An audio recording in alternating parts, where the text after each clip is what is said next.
friends. Welcome back to Hi Ruth. And then my guest today is my cousin Elvia. Hi, Ruth. Thank you for having me. I'm very excited.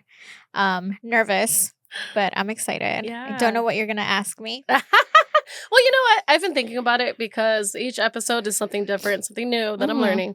And then I was thinking back to like what I wanted this to be in the beginning, and that was like doing check-ins. Okay. And so I'm probably gonna ask you for like, well, first, who are you? Oh, so my name is Elvia. I am your cousin. I am 40-something-year-old. Let's not give details out. I am married and I am a career woman. So I have a full-time job. Yeah, and basically just work and have fun. That's it. Work and have fun. Hell yeah. Yeah. And how's your week been? So yeah, doing a check-in. Like, how have you been feeling? What's going on in your life?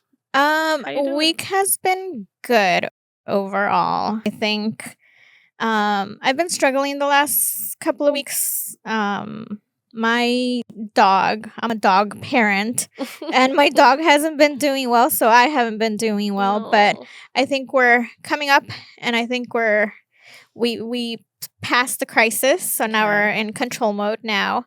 Okay. So overall, I'm doing much better. Work-wise, I'm happy at work. I love my job. It's a lot of pressure. I have a pretty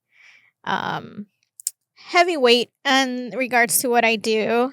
And then the imposter syndrome always kicks in. So that's been one that I've struggled with on and off. I have like good weeks where I'm like, I'm a badass and I'm doing all of this and I'm taking care of business. And then there's some weeks where you're like thinking about it, why am I here? Like, so I think imposter syndrome is something that I deal with on a regular basis. And that's crazy. So it never really goes away. It's always stays there. No, at least for me, Yeah. it always stays there. And I speak to my colleagues and my boss and who I think have their shit together. And they're like, no, it's real. Like I still struggle with it. I was like, oh, okay, so I'm not alone in that. But yeah, at least for me, it comes and goes. Depending on how things are going, but yeah, but overall I think I'm good. That's good.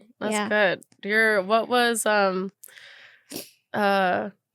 her health just spiking for Mia? For Mia, my dog. Yeah, she got diagnosed with diabetes. So she was rough for at least a month. We've been struggling where we couldn't get her under control. She had to get tests done. I actually posted on Instagram yesterday like a picture of all my pet medical bills that are no joke. So yeah, we've just been struggling, and my husband and I said we're gonna do as much as we can and we're not gonna give up, because the first thing the vet said is like, this is a lot.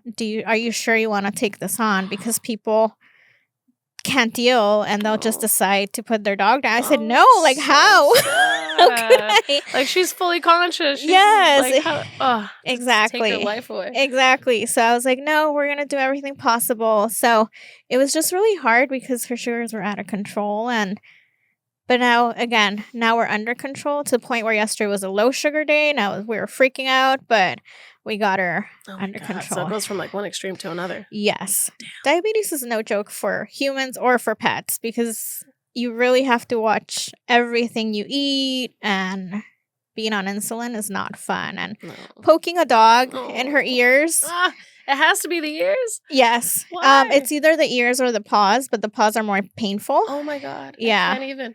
Yeah. It's like, is it, okay, for the ears, is it like the tip of it? Is it because there's like veins there and you need to get one? Yeah. Oh. So she's poked all around. Poor thing. I was just telling my parents that, like, when she sees me come with everything that I need to test her, she just takes a deep breath. Like, I'm so sorry. But I feel like she knows that I'm trying to help her. So, but we're getting under control. So that's good. I'm excited about that. It's been a rough month for sure. Yeah. How do you, with stressful moments like that, how do you like calm yourself down? I think you've mentioned it before that I'm the other emotional Oh, one in the yeah, family. This is the other emotional family member. Yes. It's a big moment. Yes. So I call myself the Chiona because I cry at every little thing. I cry when I'm happy. I cry when I'm sad. I'm upset. So for me, it's a release. Like I just need to let it out. And just like when I'm overwhelmed or things aren't going right, like I just need to cry it out and just let it out. Mhm.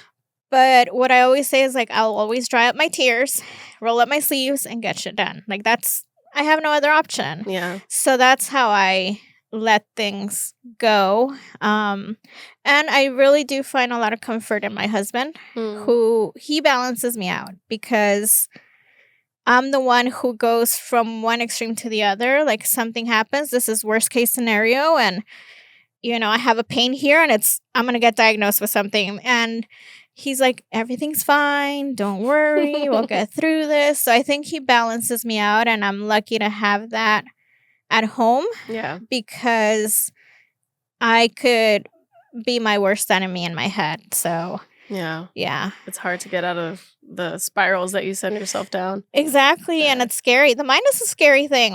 It's so powerful. Yes. It's crazy. Yeah. I had to get off of just speaking about the mind and how powerful it is. I had to get off, like I made it through like TikTok and all the diseases and everything. And I've never been diagnosed, but I consider myself a hypochondriac. So anything that I see, like the rarest disease that you can find on TikTok, and they start talking about their symptoms, and I'm like, oh my God, I feel that. I was just feeling that the other day. So I have to like scroll past those videos because, again, my mind, it's just, it gets the best of me a lot of the time. So, yeah. Interesting. I didn't think... Yeah, I don't know. I guess I never noticed that. I always knew you were kind of like you worried about some stuff. Never like internalized it. I am a worrier. I worry about. I don't know. I'm still trying to figure out what my trauma is. When did it start? I haven't figured it out. I feel like I consider that I have a good childhood, so I can't say I had a traumatic upbringing, and I have a really good, family and good support system. But I don't know if it's, I don't know, you inherit it. I know my dad has talked to me about his anxiety, which if you see him, you don't think about it, but he deals with it a lot. Way. And then once we talked about it, I'm like, you're where I got it from because I'm anxious all the time. But yeah, I don't know. And I think just the world we live in, just things that happen. So it's part of my personality. I try to work on it, but it's hard. Yeah. Has it ever affected you in like making some decisions or keeping you from doing stuff because you worry about it, or no? You always kind of like fight through it for the things that you want to do. I don't think it's been debilitating at any point. But it does affect you because I was just even mentioning to my husband yesterday, like with everything we've been dealing with, like the vet visits and all of that, and then just a lot of work that I've had, I really feel like I let my house go. And yesterday was a day where we like got up and, did laundry and cleaned and everything. And it just felt like, okay, my mind wasn't right, so my house wasn't right, because I didn't have the energy to clean or do anything just because of everything else going on. So I don't think it's debilitating to a point where I don't get up and do things, but it does affect you in one way or another. So yeah. It does. And and your house though, how's that going? Because you also are a homeowner. Yes. So which I always say congratulations. Thank you. What's that like being, are you first generation? No, my dad has. Oh. Well, yeah, I mean, first generation out of the kids, I guess. Out of the kids, yeah, I guess. Yeah. It's going well. Home ownership, it's never ending. There's always something to do. There's always something to fix. But it's your home. It's your place. And I always think about it. I'm like, that's my safe safe spot. Like, that's where I want to come home and just allow myself to do whatever I want, whether it's if I want to clean, I want to do something that's, I can do it in my house. So, we've made a lot of improvements. As you know, it was a fixer-upper. There was a lot to do in that house. But I think we're at a good point where we're happy where we're at. But yeah, just making small improvements over and over. And believe it or not, it's already been, 8 years? I'm going on to 9 years with the house. So yeah, time flies. Aww. But yeah. So it's going. It's going. Yeah. Are you guys thinking of getting another pet? Another pet? Yeah. No. To me, my pets are my kids. So I really think about, like, when we travel and all of that. It's hard to leave them. And, I think a pet is fun having around. But there's also a lot of responsibility. I think if you take on a pet, you really have to be responsible. And if you have things available to you to make their life better, then why not do it, know? But right now, no, we had 2 dogs. We had Ruby and Mia, but they didn't get along. So we had to split the house in half and kind of move the stuff around for them. But now it's Mia by herself. We don't have any plans of getting another dog. Yeah, pets are a lot of work. Yeah. And they're expensive. I don't know how my friends do it. She has like 4 or 5 pit bulls. Oh, wow. Yeah, but they're her little babies. Maybe 3 or 4. Mm-hmm. Maybe I'm exaggerating, but yeah, no, that is her life right there. She, yeah. Yeah. I did want to ask you, what are you passionate about? What am I passionate about? I think I love spending time with my family. Yeah, you know that. I love having connections with people. I think I'm very close to my parents and my brother, which I'm very grateful for. I know it's not possible everywhere, like in all families. So I'm really, grateful that I have that support system. I'm passionate about my work. I really like what I do. I work at a community health center. I oversee the operations of that organization, and it's giving back to the community in a sense. It's a nonprofit organization.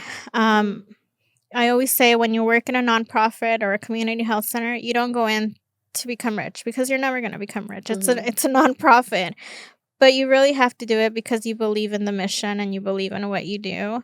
And I'm passionate about that. I'm very committed to my work. I'm always looking at ways of doing better and how can we grow? How can we help more people? So that's something I like. I'm passionate about it.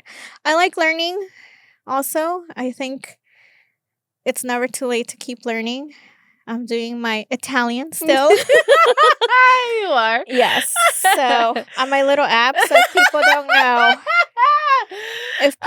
know. Tell the story. Yes.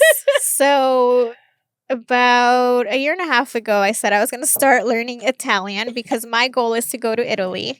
But I want to learn the language, and I feel like it's one of the ones I can learn easier just because it's very similar to Spanish.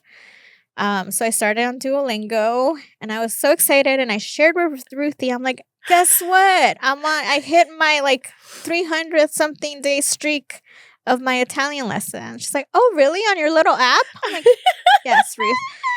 Thank you. On my little app. To be fair, it is a little app, and that's how I saw it.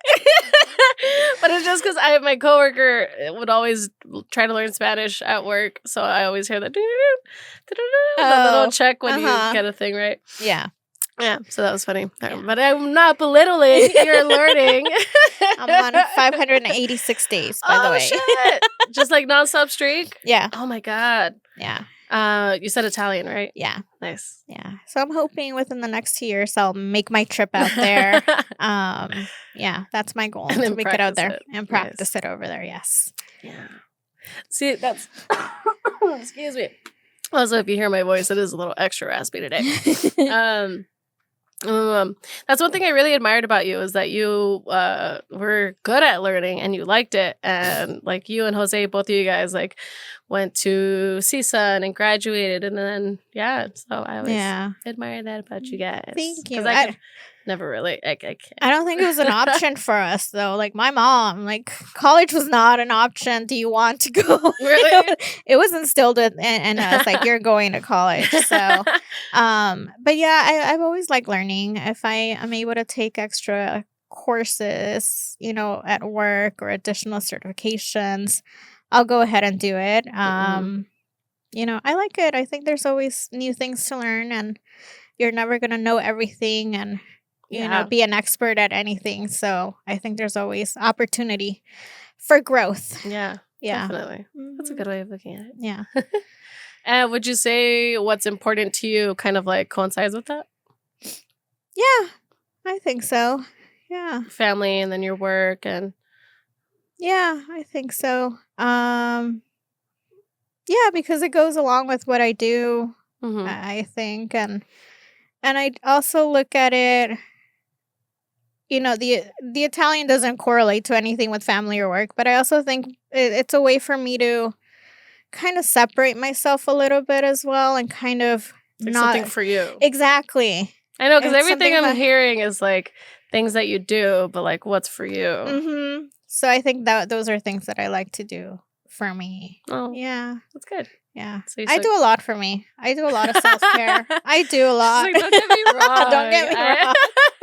I do a lot of self-care. I think it's something that I set a goal for myself. Probably not last year, but the year before, where I was feeling a little bit run down, and I was like, I need to do things for myself. So, I get my monthly massage. Ooh. Yes.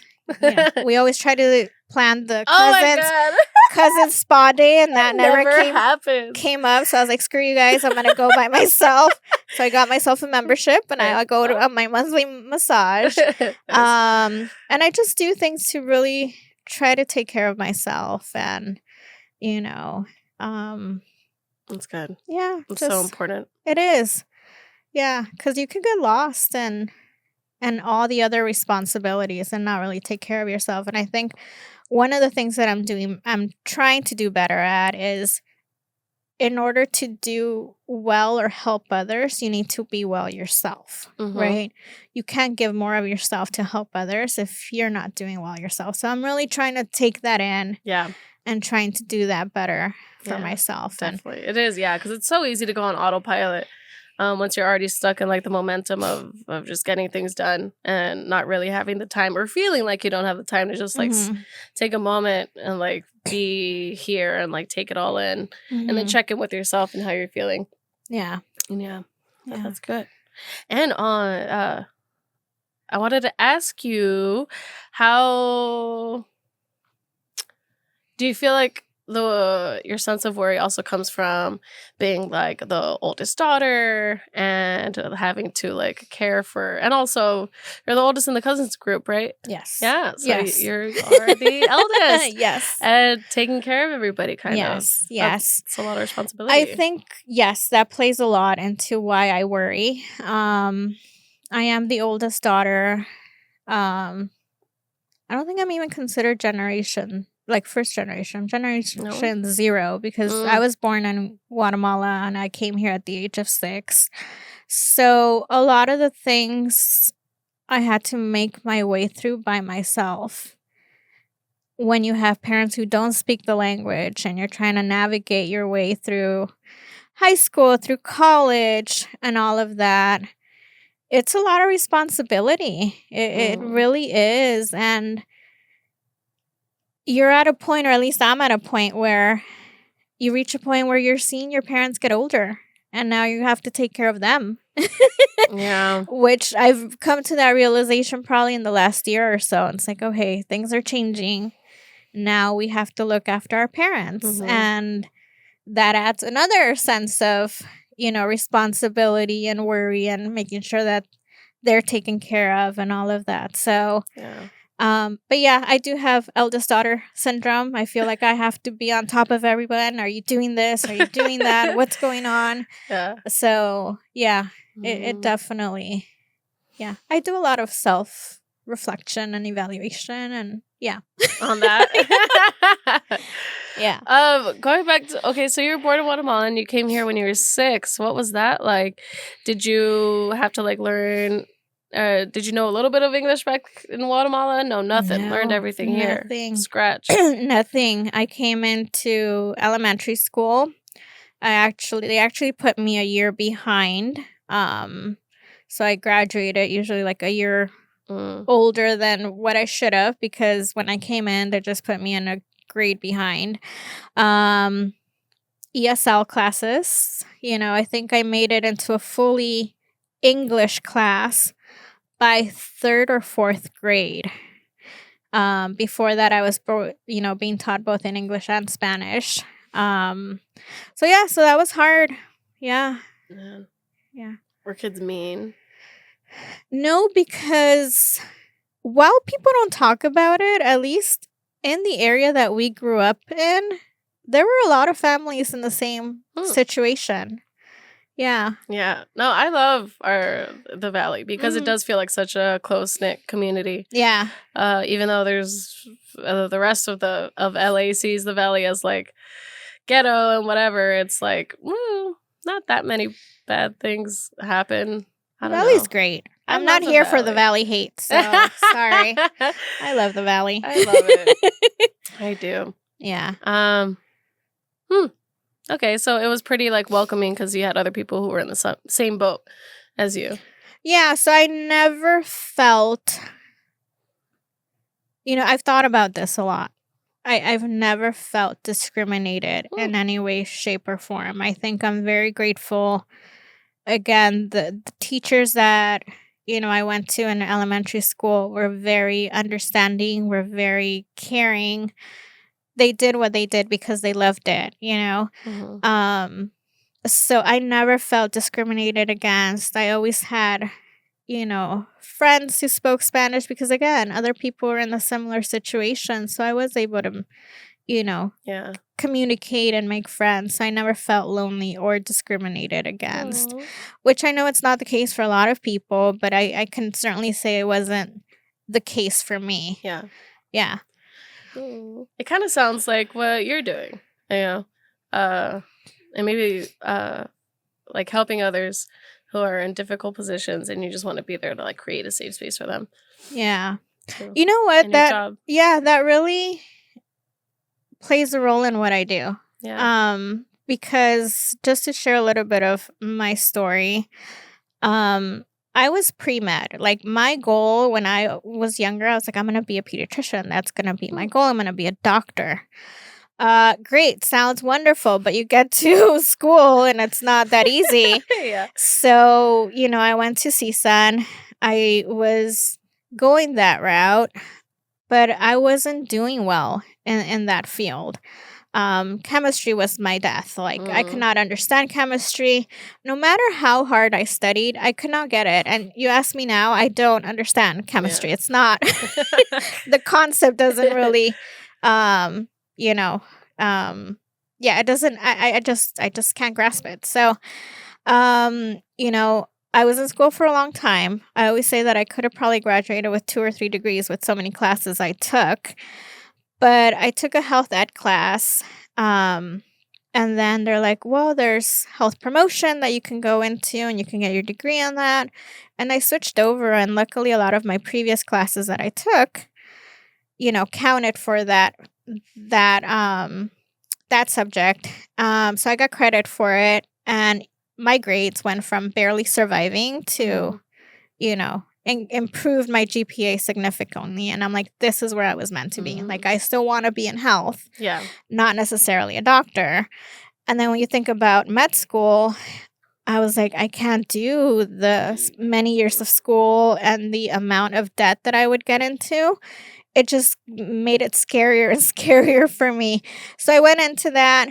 My first professional job once I had my degree was at our local community health center, where my brother and I were taken to get vaccines when we were younger. Aw. So to me, that was a really full circle moment. I was like, I benefited from this program, and now I'm working here. Yeah. So I thought that was great, and I loved it. I love community health. I love public health. Um, and I always say, like, in my position, and when I'm asked, like, why do you do the things that you do, it's because I believe in the mission. We are here to help people who don't have the same opportunities. Mm-hmm. And I always say, I'm your patient. I Yeah. may be at an executive level. And it's funny to me because I sit at a table with fellow colleagues that look nothing like me. Really. I am the Just only female in the executive level at my company, yes. So, and I look like your patient. I said, I am your patient. Mhm. I said, my parents receive services like this. They're the demographic we're trying to serve. That's my family right there. Mhm. So that's why I think I can bring that and kind of center sometimes when we may get lost on bigger things and do other things like, wait, at the core, we're here for the patient and Mhm. what do they need? And, some of the things that we've encountered is there's a lot of great technological tools coming and things that could be used in patient care. Wonderful. Our parents are not technologically savvy. Oh my God. I remember them trying to order at McDonald's on the Yes. screen. Yes.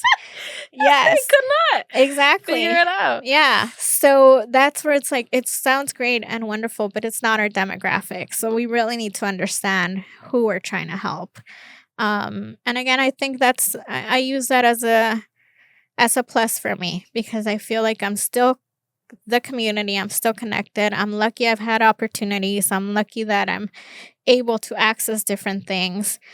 But at the core, the demographic is my family. So, yeah. Oh my God. Thank God you're there because, yeah, it's like a group of men making decisions on how to make a tampon or something. It's like you have no idea what's going on Mhm. or what to do. So, Yeah. yeah, thank God you're there because now it's like help that's being actually beneficial to the people. Yeah. So, yeah. Yeah. So that's why I think Yeah. I'm meant to be where I'm meant to be. Like, that's, yeah. Yeah. You're happy with where you're landed, how everything's going. Yeah. We're content. I am. Yeah. Aw. That's good. Yeah. And any plans for, I don't know, 5-year plan, the rest of the year plan? Rest of the year is to get through the year. We've had a lot. I do feel like it's been a tough year personally. It's been a tough year professionally.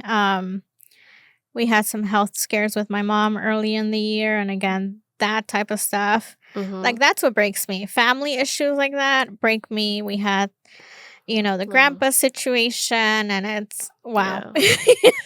So those are the things that really break me. So I feel like it's been a tough year. Yeah.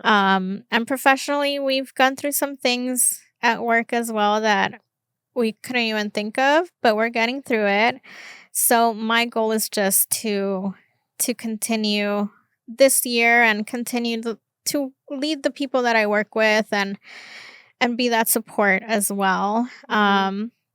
While you know me as the emotional one and, at home and, my parents, my husband, they know I cry on a constant. At work, I have to present myself in a different way. I can't break down. Like, that's where I need to be like. Have there been moments where you get emotional and you want to Oh, cry and yes. shut down? Yes. I definitely, there's been some moments and I can cry in my office, but once I step out the door, Yeah. everything's fine, guys. We are going to get through this. Excuse me. Because if they Oh, see no. you break down, Yeah. you can't do that. And again, a lot of my breakdowns are just letting things out. But overall, like, there's always positives and we're going to get through. So my goals long term, eventually, hopefully buy a second property. I really want to hopefully Where? buy a second property, probably in the valley somewhere. I do think, like, I want to think about you don't want to think well, you don't want to think about retiring and your old age, but I think we need to be smart and Yeah. I want to be able to live off of, some properties or something. Hmm. Where I am able to retire and not feel like I have to work extra time. So, just build that hopefully. That's my long-term goal. Long-term Don't goal. know the way the market is right now, I don't know if that's possible, Uh, but Everyone keeps saying it's gonna go down and down, but it's not happening. I know. I know. And But that's my goal as far as a personal more travel. I really want to travel more. I think that's important to go out there and see the world. Yeah. And just take some time off. I think that's very important. Mm-hmm. Yeah. Schedule time off. Yeah. You don't ever think about getting a place in Guatemala? Yes. Because Yes. I want to. In Antigua, I want a house right there. Let's get a house. We can build a hotel. Boom. We live off the hotel. Yes. That would be my dream goal. Like if Yeah. I could have a place out there where my parents could go for a month or so, I would love it. Oh, be nice. Where I could go and just get away. That would be great.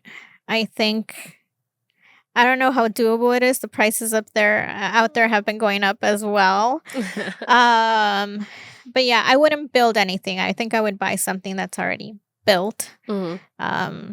Just for the ease of everything. Yeah, the convenience. Yeah, I don't have time to go out there and build.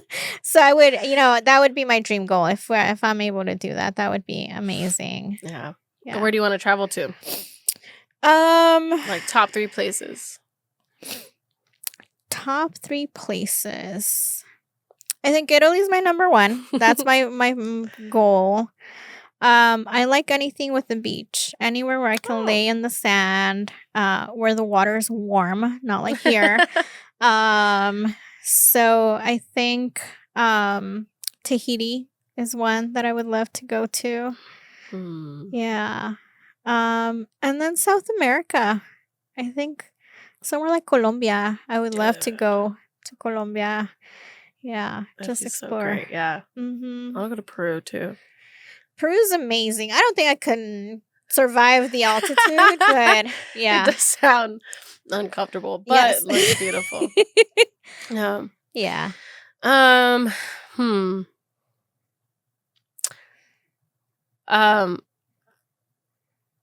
You know what? I'm shocked we haven't cried yet. Yes. And I feel like it will happen. I feel like we're trying to keep it together. We are. We are trying to keep it together. Well, I'm going to start. Okay. But I don't know. I just want to say that, like, I love you and I appreciate you. Because you are the oldest in the cousin group. You've always been, like, an older sister to both Esther and I. And I've always been there to protect us. And I know we haven't been the easiest to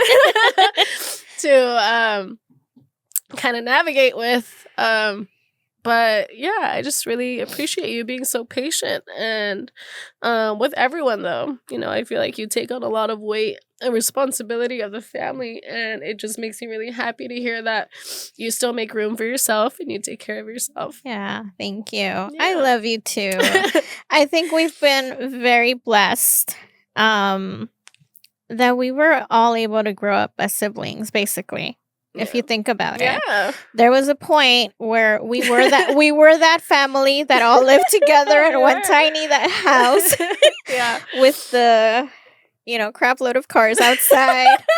That was us, but we were able to grow up as siblings, and I think that's why. I think that's why we treasure family so much, and I hope that doesn't change. I think I've struggled the last couple of years. I think there's been some distance in the cousins group. There has been. Yeah. And I think it's just because everyone's kind of dealing with their own thing. Yeah. And we don't really have, like, the energy to get together the same way that we used to. Exactly. And, it's hard to navigate. People have to make their own choices. And whether we agree with them or not, it's just supporting each other. I think that's something we have to do, and then just know that we're there for each other. And I think I think I really try to make an effort, like, that I'm there. Like, if you invite me for one of the kids' events, I will make every effort to be there so that people know that I'm there if you need me, whatever you need. But yeah, and I do feel like there's been instances where kind of things have gone a little off, and I've felt the pressure, like, okay, I have to, like, manage this, like, control, like, damage control. What are we doing now? And I don't think people see that, but I do struggle with that as well, because I do feel a sense of responsibility. Yeah. But it happens. We're all growing. We're all doing our own thing, and we have different points of views. But overall, I think I've been happy that we've been able to remain together through everything. So yeah, we have a really great relationship. And also because it's so many of us and we keep multiplying and our family keeps growing. Yeah. you know what my dad said? So obviously we grew up, it's on my mom's side of the family, or mom's side of the family. So all of my dad's side of the family is in Guatemala. So I have cousins a lot, but no one I'm as close to as, the cousins here.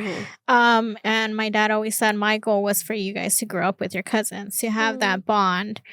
And he says that one of the things that he likes is that we're able to have open conversations. Like, I admire how you guys are able to tell each other things to each other's face. And I'm like, yeah. I said, we don't agree with it sometimes, and, it hurts our feelings. But yeah, I do feel like we're comfortable enough to have those tough conversations. But I think it also avoids any pent-up hard feelings down the line, because I also I see the struggle with the parents where they don't talk things out and they start building these things in their own heads. Yeah, and they're building scenarios. stories. Yes. I'm like, how do you even know that's real? She's like, I just know. I'm like, oh my God. Yeah. So I think I'm grateful that we're breaking that, that we'll talk it out, and you might get mad at me and I might get mad at you, but we air it out and then we move forward and we just come to a compromise. We may not agree, but okay. But at least we still have respect for each other and each other's opinion. And we hear it out because we know it's not coming from a bad place at all. But yeah. So I think that's what. Yeah, I'm really happy about that. Me too. And we're an odd group. It's not common. It's not common when you like talk to other people about what are you doing? I'm gonna go hang out with my cousins. We're like, that's not common to people. Like, how often do you see your family? Like, almost every other week. Yeah, it's so funny because I think back to it, and whenever I get back to work and they're like, "What'd you do this weekend?" I was like, "Oh, I hung out with my cousins. I did this and that." And I say that almost every weekend, or like, "Oh, it's a cousin's birthday. It's another cousin's birthday. It's their kids." What is it? Baseball game or something. Yeah. Yeah. We are a little hangout group. Yeah. And I love that. Yeah. And it's interesting because there's such an age range, like a different age range. So I'm the oldest, right? And you're the youngest. Yeah. And yet somehow we're able to find common ground and hang out and just talk, you know? So I think that's really cool. Well, we come from different... We're really polar opposites. Yes. You and I. Because I'm crazy. I'm just doing the most, doing wild things and being spontaneous, and I don't really have a plan for anything. And you're the opposite. You're very organized and you have a plan and you're put together. Yeah. But I have to say, and I'm not trying to make you cry, but I'm so proud of you, Ruth. Like, what you've accomplished and you're thriving. You're thriving. I think there was a time where you and I were at odds because, I really felt that you weren't in a good situation and I made it known and you weren't happy with me. But to see where you were at and where you're at now, like, like, I'm so proud of you. Like, you're Mm, thriving. You're doing so well in your work. thank You you. know, I love seeing you. We were just in Vegas and you're able to spend money and do things for yourself. And, I like that. And Yeah. yeah, I think we live two different lifestyles, but at the core, you're always like, you have such a sweet heart, No. and I just hope that people don't take advantage of that because you always look at the best in people and you try to, Yeah. and I admire how you can make conversation with anyone. Yeah. Yeah. Yeah, it's fun. It's fun just like shooting the shit with a random person. And if they're matching that energy, boom, you made a friend. Yeah. Yeah. Oh, but thank See, you. I admire that because I don't consider myself like friendly in a sense. I really can count very few people who I consider my friends. Yeah. So I admire that and I try to observe that how you do it, how my husband Miguel does it. Miguel is known anywhere and everywhere. Everywhere. And everyone's his friend. I'm like, he's not your friend. You just met him. No. Now we're friends now. We're bonded. Oh my god. I'm telling you, every time I get drunk and I check my Instagram, I have like 2 people that I have Just like, added. Just added, and I don't even remember who they are. Yeah. Yeah. So yeah, it's interesting. But yeah, that's something that I'm hoping that's not comfortable for me. Like and again when we think about professionally, like I have to network and I'm horrible at networking. Oh. No, I can't. I can't. I have a colleague who goes up there and jokes with people and and I'm like, how do you do that? He's like, I don't care. I don't care what they think about me. I was like, that's a good way to think about it, but I do care. That's a good point. Yeah, because I also don't care.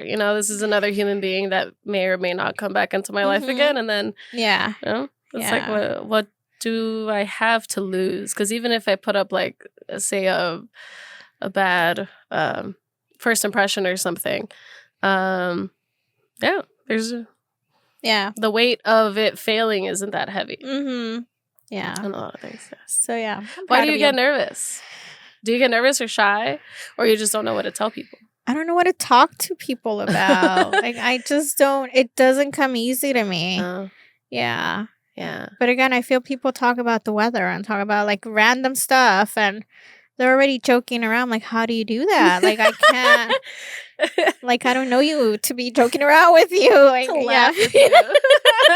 Yeah. So, yeah. But it's something I'm working on as well. Yeah. I actually had a coach at work, and she would give me like homework. So, like, this week you're gonna go and talk to 3 people that you haven't talked to, and I'm like, okay. And I had to report back. I'm like, I did talk to 3 people I wouldn't normally talk to.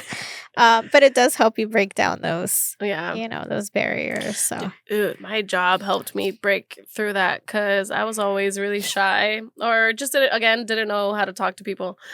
But I had to network and make myself presentable or likable in order for me to like get hired for the next job. And then I just kind of let go of this idea of who I wanted to be or who I wanted to portray and just let that melt away and then kind of tap into what I'm feeling and who I am. And then that became easier to do. Yeah. Instead of trying to like remember, I want to be this person would say this person would say that. Yeah. It's hard to keep up with that. Yeah, if you're trying to be something that you're really not. Yeah. And then for me, it was like, at what point do I stop building up this character and then like it kind of merges. It's like, am I this person? Am I slowly building up this character that I want it to be? And then whoever I am is going to naturally come out over that anyway. Yeah. Or I'm going to become that. I don't know. Yeah. It's weird. But you've gotten better at it? I've gotten better at it, yeah. I mean, I also blame the drugs. Not blame, I give credit to the drugs for also helping me not care and kind of see things for a bigger picture instead of like my small little world and bubble that I have inside my head. Yeah. Yeah. That's another thing. I've taken a lot of drugs. Elvia's not. Totally afraid of that stuff. Yeah. It's fun. Yeah. But no, now I'm just trying to figure out myself even more. Like you said, I can't help anybody, watch me. Like how you said, people kind of take advantage of me, which they have my entire life. So knowing that I do want to help people, and even in my relationships, I want to help people, but I can't do any work or any actual help unless I help myself. So it was also nice to let go of like fuck all y'all. I gotta do me. Yeah. Yeah. And here we are, 13 episodes later. How do you feel this has helped you? This project, this new adventure? It's helped me listen and kind of be more present and to feel my body. Because like in that first episode, I was so nervous, and then I just remember the feeling of like I was only calm when I was only able to let go of what was in my head as I was calm. So now that I'm trying to obtain that feeling, I'm just learning more about my body and how my brain works, and how every little thing affects the way that I function. Down to my period. I've been talking to literally everyone about my period this last week because of the emotional phases that we go through, and then how that plays a part into my ADHD. And then there's a book about that I can recommend. What is it? I forgot the name of it. I have it, but I can tell you. Does it talk about that? It's just like the phases and what you really should feed your body depending on the time of the month and how everything affects it, and the type of exercise you should be doing during certain periods of the month. So I think it's really, really good. And there's someone on Kiss FM. Her name is Tanya Rad. I don't know if you follow her, but she's the one that I got it from her. But she really speaks about the different phases and how it impacts you, and you don't think about it because you don't think things are connected. But yes, they are so connected. So connected. Yeah. So it's crazy. I'll look for the book and I'll send it to you. Yeah, I'd love, because now I'm like so deep into it. Literally everyone who has had a conversation with me in the last 5 days has heard me talk about how this is affecting me, because I really thought like this is something that just happened to us, but it's a part of us. Yes. And it's something that we have to be conscious of the whole time, or else we're gonna think that we're the ones with the problem. Yeah. And like I was craving food that I haven't craved for in a long time. I was like, oh. Usually I'd get it and then feel bad about it. But now I'm just like, oh, okay. I'm just like craving because I'm in my little seeking comfort mode. Definitely. Yeah. And I think those are topics that you need to talk about. I think they've been taboo for so long. Yeah. And people don't want to talk about it. But I think it's important. And then you think about it, I'm like, how did women do it without discussing all these things? Because it's always like, don't talk about it, don't let anybody know it's that time of the month. Like you're supposed to hide it. But I feel like I've seen overall, like, I'm a big TikTok person. Like, I love TikTok. I spend way too much time on it. Yeah. But just the topics that are now being talked about that I think are important, and it's important as women for us to really discuss these things. Yeah. And that's where I'm really liking TikTok right now, because it is like the group of people that you're trying to like target, and everybody kind of comes together relating to the same thing. Yeah. And sharing it. That's where I think social media is super important, because people from all around the world can come together and be like, hey, I'm feeling the exact same thing you are. Yeah. Thanks for letting me know that I'm not just crazy. So you know what? I think now that you have your TikTok page and that you post things on there, I think it's awesome to see some of the responses you've gotten. Like when you've, relayed how you're feeling or what you're going through, and somebody, which I believe is not a friend or anyone that you know, replies to you and says, oh my God, I thought I was the only one feeling that way. So the fact that, someone could relate, I think it's awesome. And I think, like you said, I think that's where social media is so great because it Mhm. could be used for so many good things. Yeah. There's always a negative to everything, but it's definitely a platform that allows you to reach a lot more people that you wouldn't be able to reach Yeah. otherwise. And just getting more feedback too. Mhm. Yeah. Yeah. It's all been a learning experience. Oh, God. Um, I feel like do you feel like our grandma helped us um kind of be into natural remedies or like health? Because my grandma was always into like making teas, and I remember her house would always smell like herbal stuff, and Yeah. it'd be so sweet. Yeah. My grandma, our grandma, my grandma. That's a whole other thing that we have. My mom, my grandma. Yeah. We always say that, but our grandma, I think, you know, she came from a single mom home where Mhm. she had to work very young to help her mom. Um, and she didn't have higher education. If you really think about it, and I don't know if you've had a chance or ever think about, but to think about what grandma accomplished, it's amazing, Yeah. to again come from was raised by a single mom, didn't really have a family support system, Mhm.